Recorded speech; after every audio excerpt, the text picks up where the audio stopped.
Hey, welcome back, friends. If you want to join the friends, go ahead and hit that subscribe button down below. Today, we are going to be making some mud runes, if you can see from my inventory. I did buy all the supplies that I am going to need. Let's go ahead and check out the costs that we are going to have. We are going to need binding necklaces, lumberyard teleports. This gets you extremely close to the earth altar, so we're going to be using the earth altar to make mud runes. We got some astral runes, that way we can cast the magic imbue spell. Abyssal Titan pouches are going to obviously be holding essence for us. Water runes and pure essence. That's basically all you are going to need for this. You are also going to need a steam battle staff or any other steam mystic battle staff, anything like that. That is going to be for the magic imbue spell. Magic imbue spell is obviously on the lunar spellbook, so you are going to need to have the lunar spellbook active. That way you can actually cast the magic imbue spell. Binding necklaces are going to be used so that you don't only get half of the mud runes. It makes it a lot more profitable. And one thing that I personally am going to use is Infinity Ethereal outfit. You do not need to use this if you do not have it.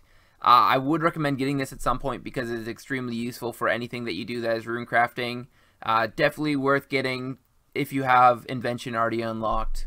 One thing I am not going to be using but would increase the amount of money you are going to be making is if you have Sliske's endgame completed. I personally haven't completed it on this account, but it does give you less degradation on any massive pouches. So let's go ahead and go into the setup of our inventory. I do have a quick setup already set up. Basically, you are going to want your Beast of Burden already summoned. I don't have that summoned quite yet, so let's go ahead and do that. Then you're going to want to set up your presets so that you automatically have it withdrawn so that your Beast of Burden will have pure essence in their inventory as soon as you actually just hit the quick preset button. You're going to want some pure essence in your inventory, obviously. A couple lumberyard teleports. This is how we're going to be getting to the earth altar, and all the runes as well as all the pouches. When you are banking, you're going to want to bank as quickly as you can. You just right click. If you do accidentally deposit, don't worry. Go ahead and withdraw it and then just fill up the rest of them. You want to fill up as quickly as you can. Shouldn't take too long. Hit the preset button. You're good to go. Next thing you're going to want to do is go back into your bank if you have the Infinity Ethereal outfit. Go ahead and fill from bank, which again closes out your bank. It's kind of inconvenient that it does do that, but there's not really a way around it. Next up, you are going to teleport to the lumberyard and just run or surge to the south really quick. The earth altar is obviously extremely close to this. You obviously do need to have either the talisman on you to get to the earth altar, or you need to have the Wicked Hood or Infinity Ethereal head outfit that's going to have the talisman effect. After that, you are going to want to cast Magic Imbue. I personally put it on my action bar. That way you can cast it from just hitting a button. Cast that really quick and use water runes on the altar. You do not want to just click the altar. That will make earth runes. We're trying to make mud runes, so you want to use the water runes on the altar. From here, we are going to teleport with any teleportation method to a bank that you can think of. Toko's O-Ring is my personal favorite, but anything from the Wilderness Sword or Rings of Dueling, they all work.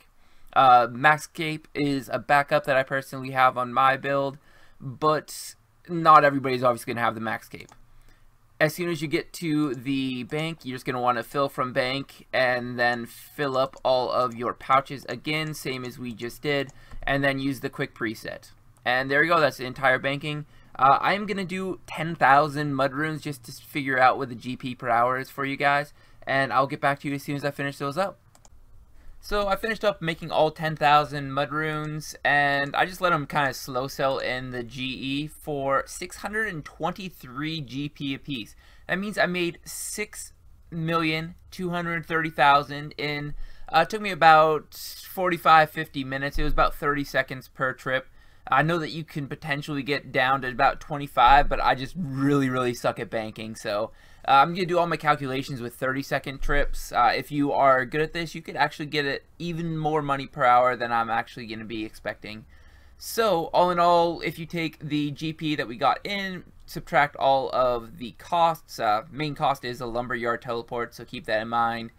You get about 4,400,000. That means you get about 44,000 GP every single time you get to there. If you are doing 30-second trips, you can do 120 trips per hour, which means you get 5.3 million GP per hour. If you are doing 25-second trips, which is the amount that they say you can actually get on the Wikipedia, I personally can't get that rate, but if you are a lot faster at banking than me, I think that's the real big difference. They were saying about 4 to 5 second banking. I was taking about 10 seconds per banking. But if you can do about 5 seconds every single time you go to a bank, you can get 6.3 million GP per hour. So very nice there. Obviously, it is possible to do that even faster, probably getting on the threshold about 7 million GP per hour. That's going to be really hard, and you're going to have to be really quick at banking. But if you are ready for a sweaty, click-intensive method, you could get up to 7 million GP per hour, so keep that in mind. If you guys do all enjoy this guide, go ahead and hit that subscribe button down below. I'd love it if you leave a like and comment as well, seeing if you guys are planning on doing this. As always, though, have a good one.